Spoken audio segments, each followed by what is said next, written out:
ಕನ್ನಡ ನಾಡು, ಇದು ಕನ್ನಡಿಗರ ನಾಡಿ ಮಿಡಿತ. ಇವತ್ತು ಕಳ್ಳತನ ಅನ್ನೋದು, ಥೆಫ್ಟ್ ಅನ್ನೋದು ಎಲ್ಲಿಗೆ ಬಂದು ನಿಂತಿದೆಯಪ್ಪ ಅಂತಂದ್ರೆ, ನೀವು ಇಲ್ಲೇ ಇದ್ದೀರಿ, ನಿಮ್ಮ ಬ್ಯಾಂಕ್ ಅಕೌಂಟ್ ಒಳಗೆ ದುಡ್ಡು ಐತಿ, ನಿಮ್ಮ ಮನೆಯೊಳಗೆ ಸಾಕಷ್ಟು ಆಭರಣ ಐತಿ, ಬಟ್ ನಿಮ್ಮ ಬ್ಯಾಂಕ್ ಅಕೌಂಟ್ ಒಳಗೆ ಇರ್ತಕ್ಕಂಥ ದುಡ್ಡು ಆಗಲಿ ಅಥವಾ ನಿಮ್ಮ ಮೊಬೈಲ್ ನಲ್ಲಿ ಇರ್ತಕ್ಕಂಥ ಡೇಟಾ ಆಗಲಿ ಎಲ್ಲವೂ ಏನಾಗ್ತಾ ಇದೆಯಪ್ಪ ಅಂತಂದ್ರೆ, ಒಂದೊಂದು ಲಿಂಕ್ಗಳ ಮೂಲಕ, ಒಂದೊಂದು APK ಫೈಲ್ಗಳ ಮೂಲಕ ಏನಾಗ್ತಾ ಇದೆಯಪ್ಪ ಅಂತಂದ್ರೆ, ನಮ್ದು ಡೇಟಾ ಥೆಫ್ಟ್ ಆಗ್ತಾ ಇದೆ, ಅಕೌಂಟ್ ನಲ್ಲಿ ಇರ್ತಕ್ಕಂಥ ದುಡ್ಡು ಹೋಗ್ತಾ ಇದೆ. ಯಾವ ತರ ಎಲ್ಲ ಹೋಗ್ತಾ ಇದೆ ಅಂತಂದ್ರೆ, ಇವತ್ತೆಲ್ಲವೂ ಕಾಮನ್ ಆಗಿ ಬಹಳಷ್ಟು ಜನರಿಗೆ ಎಲ್ಲ ವಾಟ್ಸ್ಆಪ್ ಗ್ರೂಪ್ ಒಳಗೆ APK ಫೈಲ್ ಬರತ್ತ ಗೊತ್ತೈತ್ರಿ. APK ಫೈಲ್ಗಳನ್ನ ನೀವು ಏನಾದ್ರೂ ಕೂಡ ಕ್ಲಿಕ್ ಮಾಡಿದ್ರಿಪ್ಪ ಅಂತಂದ್ರೆ, ನಿಮ್ಮ ಮೊಬೈಲ್ ಅಲ್ಲಿ ಇರ್ತಕ್ಕಂತಹ ಡೇಟಾ ಥೆಫ್ಟ್ ಆಗ್ತದ. ಒಂದೇದು. ಎರಡನೇದು ಏನಂತಂದ್ರೆ, ನೀವು ಏನಾದ್ರು APK ಫೈಲ್ ಕ್ಲಿಕ್ ಮಾಡಿದ್ರಿ ಅಂತಂದ್ರೆ, ನಿಮ್ಮ ಮೊಬೈಲ್ ಒಳಗೆ ಒಂದು ಅಪ್ಲಿಕೇಶನ್ ಇನ್ಸ್ಟಾಲ್ ಆಗಿ ಹ್ಯಾಡ್ ಆಗ್ತದೆ. ನಿಮಗೆ ಬರ್ತಕ್ಕಂಥ ಪ್ರತಿಯೊಂದು OTPಗಳು ಕೂಡ ಫಾರ್ವರ್ಡ್ ಆಗ್ತಾ ಇರ್ತಾವ, ಬಟ್ ಯಾರಿಗೂ ಗೊತ್ತಾಗೋದಿಲ್ಲ, ನಿಮಗೆ ಗೊತ್ತಾಗೋದಿಲ್ಲ. ಇದರಿಂದ ಅವ್ರು ಏನ್ ಮಾಡ್ತಾರಪ್ಪ ಅಂತಂದ್ರೆ, ನಿಮ್ಮ ಮೊಬೈಲ್ ನಲ್ಲಿ ಇರ್ತಕ್ಕಂಥ ಎಲ್ಲ ಅಪ್ಲಿಕೇಶನ್ಗಳನ್ನ ತಮ್ಮ ಕಡೆ ಟ್ರ್ಯಾಕ್ ಮಾಡ್ಕೊಂತಾರ, ಜೊತೆಗೆ ನಿಮ್ಮ ಅಕೌಂಟ್ ನಲ್ಲಿ ಇರ್ತಕ್ಕಂತಹ ಹಣವನ್ನ ಕದೀತಾರ. ಹೆಂಗಂತಂದ್ರೆ, OTPಗಳು ಸೇರ್ ಆಗ್ತಾ ಇರ್ತಾವ, ಅದರಿಂದ ಅವರು ನೆಟ್ ಬ್ಯಾಂಕಿಂಗ್ ಅನ್ನ ಆಕ್ಸೆಸ್ ತಗೊಂತಾರ.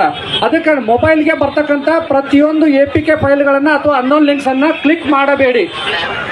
ಒಂದು. ಎರಡನೇದೇನಪ್ಪ ಅಂದ್ರೆ, ಇತ್ತೀಚೆಗೆ ಒಂದು ಜನರಿಗೆ ಸಾಕಷ್ಟು ರೀತಿ ಒಳಗೆ ಫ್ರಾಡ್ ಆಗ್ತಾ ಇದೆ. ಸೈಬರ್ ಫ್ರಾಡ್ ಏನಪ್ಪಾ ಅಂತಂದ್ರೆ, ಡಿಜಿಟಲ್ ಅರೆಸ್ಟ್ ಅಂತೇಳಿ. ಡಿಜಿಟಲ್ ಅರೆಸ್ಟ್ ಅಂತಂದ್ರೆ, ತಮ್ಮ ಮೊಬೈಲ್ಗಳಿಗೆ ತಮ್ಗೆ ಕರೆ ಮಾಡ್ತಾರ. ನೀವು ಒಂದು ಮ್ಯಾಟ್ರಿಮೋನಿಯಲ್ ವೆಬ್ಸೈಟ್ ಆಗಲಿ ಅಥವಾ ಒಂದು ಯಾವುದೋ ಒಂದು ಪ್ಲಾಟ್ಫಾರ್ಮ್ ಒಳಗೆ, ಅಮೆಜಾನ್, ಫ್ಲಿಪ್ಕಾರ್ಟ್ ಒಳಗೆ ಒಂದು ಡ್ರೆಸ್ ಅನ್ನು ಆರ್ಡರ್ ಮಾಡಿರ್ತೀರಿ, ನಿಮ್ದು ಅಡ್ರೆಸ್ ಅನ್ನ ಕೊಟ್ಟಿರ್ತೀರಿ, ಯಾವುದೋ ಮಾಲ್ಗೆ ಹೋಗಿರ್ತೀರಿ, ಅಲ್ಲಿ ಕೂಡ ನಿಮ್ಮ ಅಡ್ರೆಸ್ ಅನ್ನ ಕೊಟ್ಟಿರ್ತೀರಿ. ಈ ಮೂಲಕ ಅವ್ರು ಏನ್ ಮಾಡ್ತಾರಪ್ಪ ಅಂದ್ರೆ, ನಿಮ್ದು ಅಡ್ರೆಸ್ ಅನ್ನ, ನಿಮ್ಮ ಹೆಸರನ್ನ ಕ್ಯಾಪ್ಚರ್ ಮಾಡ್ಕೊಂಡು ಒಂದು 5 ಡೇ ನಿಮ್ಗೆ ಕರೆಯನ್ನ ಮಾಡ್ತಾರೆ. ಏನಪ್ಪಾ ಅಂತಂದ್ರೆ, ನಿಮ್ಮ ಹೆಸರೊಳಗೆ ಅಡ್ರೆಸ್ ಎಲ್ಲ ಹೇಳ್ತಾರೆ, ಫೋನ್ ಮಾಡಿ ನಾವು ಫೆಡೆಕ್ಸ್ ಕೊರಿಯರ್ ಇಂದ ಮಾತಾಡೋದು ಅಂತ ತಿಳ್ಕೊಂಡು ಹೇಳಿ, ನಿಮ್ಮ ಹೆಸರೊಳಗೆ ಗಾಂಜಾ, ಅಫೀಮು, ಡ್ರಗ್ಸ್ ಎಲ್ಲವೂ ಕೂಡ ಏನಾಗ್ತಾ ಇದೆ, ಕೊರಿಯರ್ ಆಗ್ತಾ ಇದೆ. ಔಟ್ ಆಫ್ ಕಂಟ್ರಿ ಕೂಡ ಕೊರಿಯರ್ ಆಗ್ತಾ ಇದೆ. ಅದಕ್ಕೆ ನೀವು ಇಲ್ಲಿಗಲ್ ಆಕ್ಟಿವಿಟೀಸ್ ಒಳಗೆ ನೀವು ಪಾರ್ಟಿಸಿಪೇಟ್ ಆಗಿರಿ. ನಿಮ್ಮ ಮೇಲೆ ಇಲ್ಲಿ ಈಗಾಗಲೇ ಇಂಥ ಒಂದು ಪೊಲೀಸ್ ಸ್ಟೇಷನ್ ಒಳಗೆ, ಇಂಥ ಒಂದು ಆಫೀಸ್ ಒಳಗೆ FIR ಆಗಿದೆ ಅಂತ ತಿಳ್ಕೊಂಡು ಹೇಳ್ತಾರೆ, ಫೆಡೆಕ್ಸ್ ಕೊರಿಯರ್ ಅಂತೇಳಿ.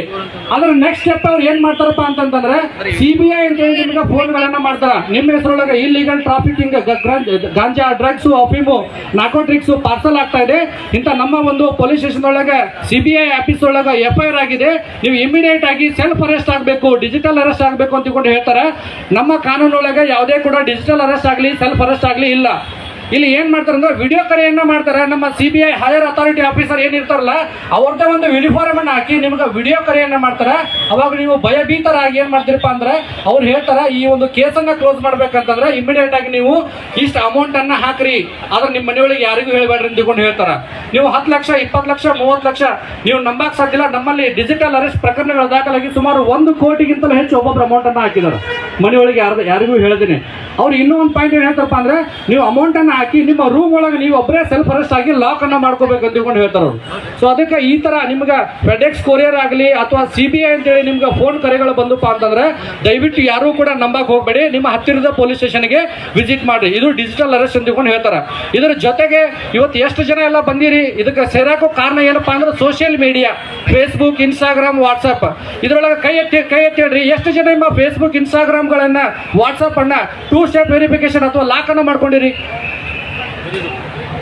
ಇಲ್ಲಿ ಮುಂದಿರೋರು ಅಷ್ಟೇ ಮಾಡ್ಕೊಂಡಾರ, ಉಳಿದವ್ರದೆಲ್ಲರೂ ವಾಟ್ಸಪ್, ಇನ್ಸ್ಟಾಗ್ರಾಮ್ ಹ್ಯಾಕ್ ಆಗ್ತಾವ. ಹೆಂಗ್ ಹ್ಯಾಕ್ ಆಗ್ತಾವ ಕೇಳ್ರಿ.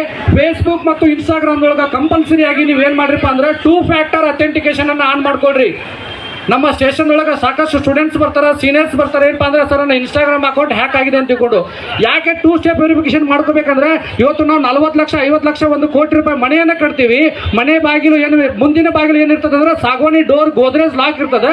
ಆದ್ರೆ ಹಿಂದಿನ ಡೋರ್ ಏನಿರ್ತದೆ, ಯಾವುದೋ ಒಂದು ಫ್ಲೌಡ್ ಶೋರೂಮ್ದೊಳಗೆ ಒಂದು ಫ್ಲೌಡ್ ಡೋರ್ ಅನ್ನ ಹಚ್ಚಿರ್ತೀವಿ. ಕಳ್ಳ ಬರೋದು ಎಲ್ಲಿಂದ?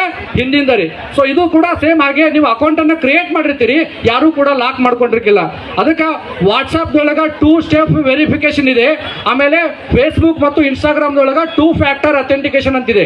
ಈ ಮೂಲಕ ನೀವು ಲಾಕ್ ಮಾಡ್ಕೊಂಡ್ರಿ ಅಂದ್ರೆ ಯಾರ್ದು ಅಕೌಂಟ್ಸ್ ಕೂಡ ಹ್ಯಾಕ್ ಆಗಲ್ಲ. ಆಮೇಲೆ ಮೇಜರ್ ಆಗಿ ನಮ್ಮ ಡೇಟಾ ಎಲ್ಲಿ ತಪ್ಪ ಆಗ್ತಾ ಇದೆ ಅದು ಕೂಡ ಬೇಕಲ್ಲ. ಯಾವುದೇ ಒಂದು ಅಪ್ಲಿಕೇಶನ್ ಅನ್ನ ನೀವು ಪ್ಲೇ ಸ್ಟೋರ್ ದೊಳಗೆ ಇನ್ಸ್ಟಾಲ್ ಮಾಡ್ಕೊಂತೀರಿ, ಪ್ಲೇ ಸ್ಟೋರ್ ಮೂಲಕ ಇನ್ಸ್ಟಾಲ್ ಮಾಡ್ಕೋಬೇಕಾದ್ರೆ ಪರ್ಮಿಷನ್ ಅನ್ನ ಕೇಳ್ತದ. ನಿಮ್ಮ ಕಾಂಟ್ಯಾಕ್ಟ್ಸ್, ಫೋಟೋಸ್, ವಿಡಿಯೋಸ್, ನಮ್ಮ ಕಾನ್ಸಂಟ್ರೇಷನ್ ಎಲ್ಲಿರ್ತದಪ್ಪ ಅಂದ್ರೆ, ಅಪ್ಲಿಕೇಶನ್ ಇನ್ಸ್ಟಾಲ್ ಆದ್ರೆ ಸಾಕು, ಎಲ್ಲವಕ್ಕೂ ನಾವು ಅಲೋ ಅಂತ ಕೊಡ್ತೀವಿ. ಯಾವ ಒಂದು ಅಪ್ಲಿಕೇಶನ್ ಅನ್ನು ನಾವು ಪ್ಲೇಸ್ಟೋರ್ ಇಂದ ಡೌನ್ಲೋಡ್ ಮಾಡ್ಕೊಂತೀವಿ, ಪ್ರತಿಯೊಂದಕ್ಕೂ ನಾವು ಪರ್ಮಿಷನ್ ಅನ್ನ ಕೊಟ್ಟಾಗ ಏನಾಗುತ್ತಪ್ಪ ಅಂತಂದ್ರೆ ಆ ಒಂದು ಅಪ್ಲಿಕೇಶನ್ ಅನ್ನ ಡೆವಲಪ್ ಮಾಡಿದಂತ ಡೆವಲಪರು ನಿಮ್ಮ ಡೇಟಾ ಎಲ್ಲ ಕೂಡ ರಿಟ್ರೀವ್ ಮಾಡ್ತಿರ್ತಾನೆ ಬ್ಯಾಕ್ ಎಂಡ್ ಒಳಗೆ.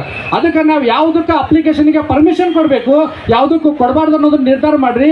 ಅದರ ಡಿನೈನ್ ಅಂತೇಳಿ ಮಾಡ್ರಿ, ಅಥವಾ ನಾಟ್ ಅಲೋ ಅಂತ ಮಾಡ್ರಿ, ಅಥವಾ ವೈಲ್ ಯೂಸಿಂಗ್ ಆ್ಯಪ್ ಅಂತ ಹೇಳ್ಕೊಂಡು ನೀವು ಆಕ್ಟಿವ್ ಮಾಡ್ಕೊಂಡ್ರೆ ನಿಮ್ಮ ಡೇಟಾ ಸೋರಿಕೆ ಆಗುವಂತ ಚಾನ್ಸಸ್ ಕಡಿಮೆ ಇರ್ತದೆ.